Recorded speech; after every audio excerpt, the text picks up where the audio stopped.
From the 70s, Led Zeppelin, Houses of the Holy. This is from 1973. Do you remember the first time just hearing Led Zeppelin, period? Yeah. So the first time that it's kind of funny because actually, I mean, Led Zeppelin. So I went to high school. I My grade 9 year was 1980. So at that point, Led Zeppelin was effectively gone. I think probably John Bonham died like a few months after I'm not sure of the exact date, but I feel like it was a few months after I started high school. But that kind of music was not my jam in high school for the most part at all. So Led Zeppelin, I was familiar with. I certainly knew most of the songs on Led Zeppelin 4 for sure. Obviously, Stairway to Heaven was omnipresent for sure. But I think the first time I ever heard, I think I actually remember the first time I ever heard a Led Zeppelin anything was I was on a camping trip, and the kid that I was sharing the tent with had brought a guitar, and he played me the opening riff of Stairway to Heaven. And I'd heard about Stairway to Heaven, but I don't think I'd ever heard the song at that point. And I was just mystified. I thought it was the coolest thing. Everything about the way it sounded, the way that it was fingered, the whole thing. Um, but despite that, I still wasn't a big Zeppelin fan through university. University was way more for me about, well, we'll get into that in a bit when I talk about the 80s thing. So it was only when I hit university that I really became a big Led Zeppelin fan. And part of that was because Mark McAway, the guitar player for Moist, he was a huge Led Zeppelin fan. And so we shared a house for a couple of years that I was in university, and he had all the albums. And that was when I really dove deep into those albums. And Houses of the Holy was the one that stuck with me the which it's the one that has stuck with me the most over time, probably. So Led Zeppelin has four or more albums that are considered in the greatest albums of all time. So there's so many you could have picked. Yeah. Uh, why this one specifically? You said it stuck with you more over the Yeah. years. There's lots of reasons for that. First is that I feel like it was their mythology making album. Um, the first two records were pretty bluesy. I mean, Zeppelin 2 has Immigrant Song on it, which is definitely not bluesy, but Zeppelin 3, sorry, Zeppelin 2 is Whole Lot of Love. Zeppelin 3 is Immigrant Song. Zeppelin 4, still very steeped in the blues. Houses of the Holy, which is their fifth album, is the first time that they completely stepped away from making a bluesy kind of record. There's nothing like When the Levee Breaks on it, or like any of the really bluesy stuff. How Many More Times and Communication Breakdown, all this sort of stuff that's really based in the blues. So I feel like it's the album that really sort of solidified the mythology of what they were in terms of the bigness of the whole thing. But I also feel like musically it was a giant step forward for them because it there's only 8 songs on it, but every one of those 8 songs is unique in some kind of way. And there's humor on the record. There's different styles. There's the kind of Jamaican feel of Dire Maker, and there's Over the Hills and Far Away, which is just a really great kind of rock and acoustic kind of vibe. Uh, but the biggest part, I think, and the thing that's really stuck with me most, and the reason why I think it's their best album, is that it's the record that really shows the emergence of John Paul Jones, not just as a bass player. The bass playing on that record is fantastic, but the piano playing on that record is incredible. Actually, not just piano, but also keys, just the keys overall, and the string arrangements and all that stuff, which totally came from him, is the reason why I think that record it just lifted their musicality to a point far beyond where they'd gotten to with the previous 4 albums. Yeah, I heard that two of the members set up their own home recording studios in between the fourth album and this album, and it really helped them to expand their sound and experiment. So by the time they got to the studio to record the fifth album, they had tried all these different sounds and different things, and that's why it's not such a straightforward blues or rock album. Yeah, I mean, it really isn't. It's not even a heavy album. I mean, it's heavy, but it's not. like a song like No Quarter, for example, which is the probably the darkest, most kind of ominous sound song in their catalog.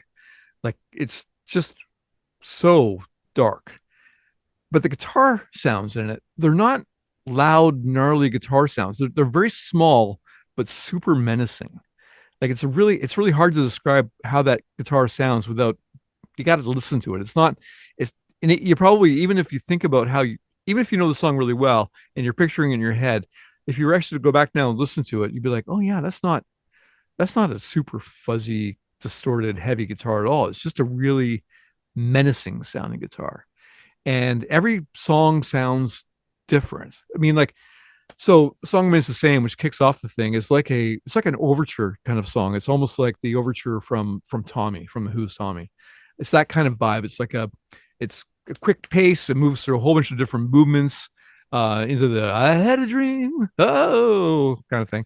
And it just sort of it almost introduces that this album is going to be something unlike what you've heard before. I mean, like Zeppelin 4 has a it kicks off big too with the Hey Hey Mama business, but that kind of defines how that record is going to sound. And the same way that that song is the same with the you know, there's kind of shots and the very it's very orchestral sounding, and yeah, and then as it moves through, I can't remember the second song. Oh, Rain The Song. Rain Song. Yeah. Oh my God, Rain Song. So Rain Song, like the strings on the Rain Song, and the Rain Song is a funny song because it almost sounds like I was listening to it today at work, and it almost sounds like an AM Gold kind of song in a good way. And believe me, like I love like classic AM 70s gold music, like Glenn Campbell and that kind of thing. And it's got that vibe to it. It's just lush and beautiful, and it's a long song with very little singing in it. Most of it's just about the instrumentation, and it's yeah, and the string arrangement on that is incredible. Yeah, and then it goes from that into should we just go song by song here? Is that okay? Yeah, we can, but the Rain Song, what's funny, we're talking about the Beatles. Apparently the Rain Song, it was George Harrison that joked with John Bonham saying, what did he say? He complained that Led Zeppelin never did any ballads. So I don't know if he said that before they had done Stairway to Heaven. And I guess Jimmy Page was like, oh, we'll show him. And he wrote the Rain Song because of that. And apparently the first two chords are the same chords as a George Harrison song as like a jab or a, just Oh yeah, it's something. something. Yeah, yeah. It's something. Oh my God, yeah, I hadn't thought about that. So Bling, they did the bling. George Harrison chords to be like, oh yeah, George, check out this ballad, and they like Oh, stole that's his really good. chords. Speaking of Abbey Road, there we go. I knew that Abbey Road would come into this somehow. So Yeah, and then yeah, Rick Rubin, who's one of the greatest producers of all time, he says this about the Rain Song. He says, "I don't even know what kind of music this is. It defies classification. There's such tasteful, beautiful detail in the guitar and a triumphant feel when the drums come in. It's sad and moody and strong all at the same time. I could listen to this song all day. That would be a good day." So that's from Rick yeah. Rubin. Okay, good job, Rick. Yeah, I mean the funny thing about the song too is that the drums don't come in until the very end, basically. Like it's like John Bonham is like basically sitting on his hands for the first 3 minutes of it. There's nothing going on in the song. And Led Zeppelin later on in their career, they made a lot of songs that are long and that okay, I'm going to say something controversial, but I also think that Houses of the Holy is the last really good Led Zeppelin album. How I know that dare you, sir? I know a lot of people, a lot of people's favorite album, including some really good friends of mine, people who probably were really good friends until I've said this, that they're cutting off the friendship now at this point. They love Physical Graffiti. Some people like In Through the Outdoor, not that many, but Presence, same thing. I might have But to put a disclaimer on this part of the yeah, podcast. yeah, yeah. Uh, but I feel like they're the longer songs later on, they kind of meander. Like everyone loves Kashmir, but I don't love Kashmir. I find it kind of meanders in a place that I don't like that much. Or in the evening or whatever. These other super long songs that came out in the years that followed. But the Rain Song, yeah, like Rick said, you never get tired of sitting in that space. It's just beautiful and yeah. So they used the Rolling Stones mobile studio to record that album. And I guess they parked up at Mick Jagger's estate. It's called Stargroves. So Rolling Stones recording studio parked in front of Rolling Stone members' house to make the album. So I thought that was kind of cool, a connection between the British bands and I wonder where Mick was at the time. I wonder if he was away or if he was loitering in the background someplace. I'm not too sure. You mentioned that No Quarter might be the darkest song Led Zeppelin's ever done. For our listeners that might not be aware of the song or the lyrics or the theme, why do you say it's such a dark song? Oh, walking hand in hand with death. It's like Oh, it's that'll do or it. yeah, yeah. I don't even know if that's the lyric, but that's the kind of vibe of it.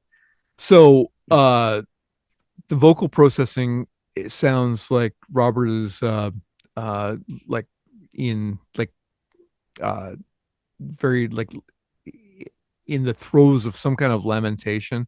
It's just like the whole sort of story, like the imagery that's provided, it sounds like something really bad is going to happen. Even I mean, the vibe of the music, even just the original, like the opening riff, the opening uh, keyboard riff that comes in, which I think it's just a either a mellotron or an organ. No, it's electric piano. It's like a whirly or something like that.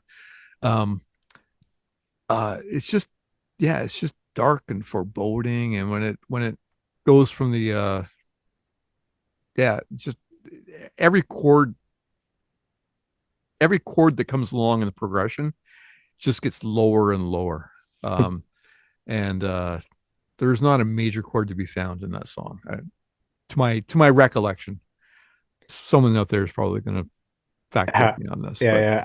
I wasn't aware, but the term no quarter is a military term, and it means when there you have the enemy captive, you give them no quarter, that yeah, there will be no no mercy. surrender, no like yeah, And then it's so that's on your part as the one that captures them. And then there's a side of the person that got captured. It's them um not surrendering either. So it's like dark on both sides. Like you will get no quarter here.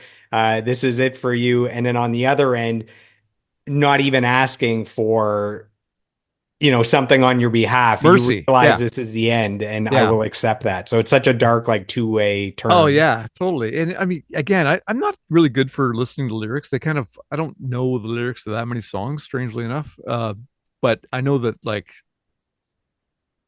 the hounds of doom are flowing still, and the devil watches my. It's just everything about it is just dark. It's just dark, but you can forgive it because it's so beautiful. Like the song is just, again, it's just beautiful. And when the guitar solo comes in, like that sort of really, yeah, there's other sort of keyboard sounds that John Paul Jones is doing that is uh that just kind of add to that. And there's again, it's not there's not that much going on in the song. It's pretty sparse, but every element is perfectly placed and perfectly helps setting the mood. But yeah, I but there's lots of fun songs on this album too. That's true. Yes, we will transition to other songs that might be more fun. I found a really good description from Spin Magazine about the song Over the Hills and Far Away. I thought this was like so descriptive of Led Zeppelin and their sound. So it says about Over the Hills and Far Away, Spin Magazine says they think it's Led Zeppelin's best song, and they say it best demonstrates just about everything the band does well.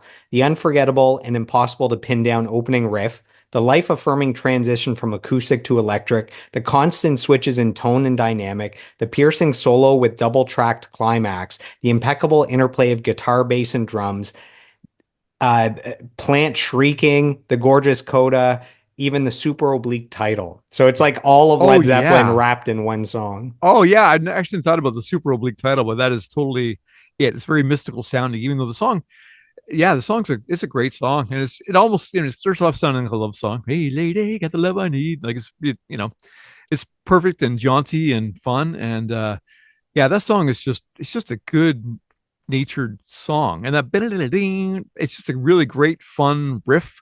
It's one of those riffs that when you're first learning how to play guitar, you're pretty proud of yourself when you figured out the hammering for it.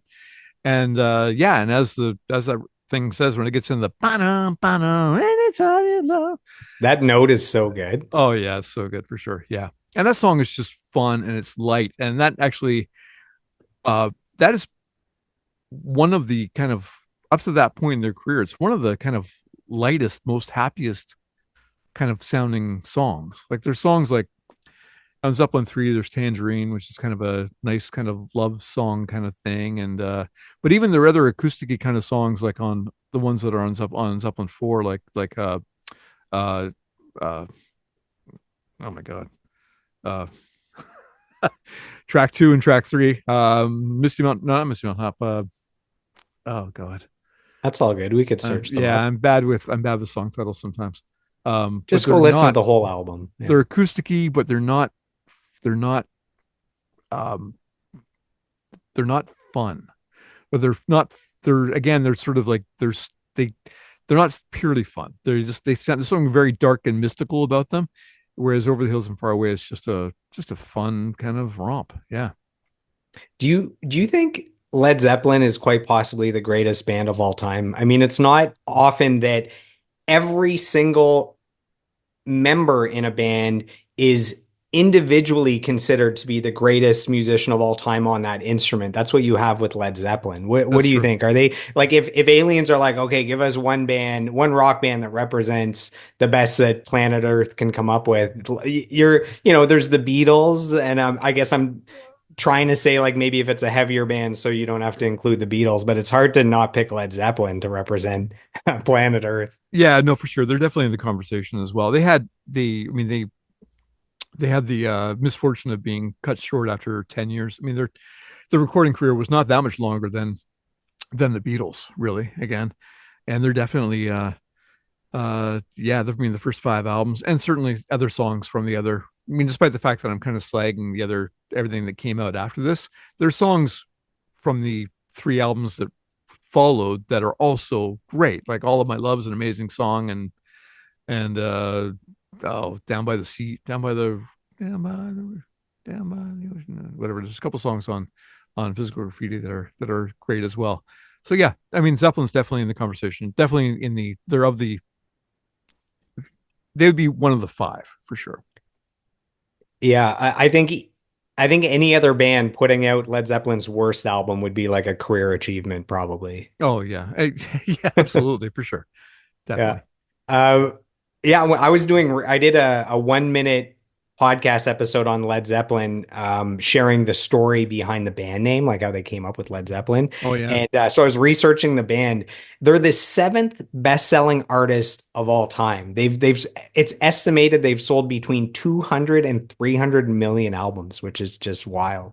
that is crazy and not surprising as well. And I mean, I can kind of imagine who the 6 above them would be, but yeah, and that puts them in the conversation. You can't I wouldn't put um Elvis and Michael Jackson are probably on that list, and I wouldn't put either of them in the conversation. So, but you go with the Beatles, you could go with the Stones, Led Zeppelin, the Who, and one of the other bands that are on my list as well that are coming up shortly. So, Yes, stick around for the next one. So some albums come out and they're critically acclaimed, but they don't sell, or they sell, but they're not critically acclaimed. In this case, the album comes out, huge commercial success. It's certified diamond in the US, which is 10 million copies sold. It sells over 12.5 million globally. It's nominated for Grammys. It goes to #1 in Canada, the US, Australia. There's a fourth, the UK, I think. There's a fourth country it went to #1 in. And what's strange is a lot of times albums come out and when they sound different than the ones that came out before it, they're they get mixed reviews. They're panned critically. So in this case, Houses of the Holy comes out and it got negative reviews, probably because everyone's used to the first 4 albums that kind of set the template for what rock and blues should be. And then this is so different, they don't know what to do with it. right. And so it actually, I'm going to read a negative review because I find it funny. And then years later, when you come back to it, it's always gets rave reviews looking back when you can now accept what it was. Right, sure. Yeah. This So, happens a lot. Yeah. yeah, so yeah, it got mixed reviews upon release. Rolling Stone called the album one of the dullest and most confusing albums I've ever heard, believing that the band had digressed from the epitome of everything good about rock to a watered down heavy metal act. That's Rolling Stone back in the day. That's pretty funny. I mean, the other thing to remember though about this album is that this is pretty cutting edge for 1973, right? So people might just not have known what to make of it. Like there's an awful lot of stuff. This album precedes a lot of other music that would take inspiration from it. So yeah, it might have just been too much. Yeah. So then when critics look back, I have four things that are positive. So classic rock named it in the 100 greatest British rock albums ever. The Rock and Roll Hall of Fame had it in the definitive 200, the top 200 albums of all time. Pitchfork has it as the top 100 albums of the 70s. And then Rolling Stone has it in the 500 greatest albums of all time at number 148. So Okay. looking back in retrospective, it's an all-time great album. Yeah. So do you know from that list there what what tracks would have been played on radio? Because obviously the album or AOR radio would have been the big thing that would support it. But it never occurred to me to think about Yeah, like so I there's know four singles. There's four singles out of the eight. So the singles are Over the Hills and Far. This right. is in order of when they were released. So Yeah. number one, Over the Hills, Far Away, Dancing Days, Dire Maker, and The Crunch were Oh the right, four of course. singles. Dire Maker. Yeah, you still hear Dire Maker all the For time. me, Dire Maker is the song I associate with that album. Yeah, right. And Yeah. we all say Dire Maker. And have It's you Jer- heard like oh yeah, the, it's Jamaica. yeah, Jamaica. Yeah, because it's like it's a slang on because it's got a reggae feel, and so Jamaica is like Jamaica. yeah. So Yeah.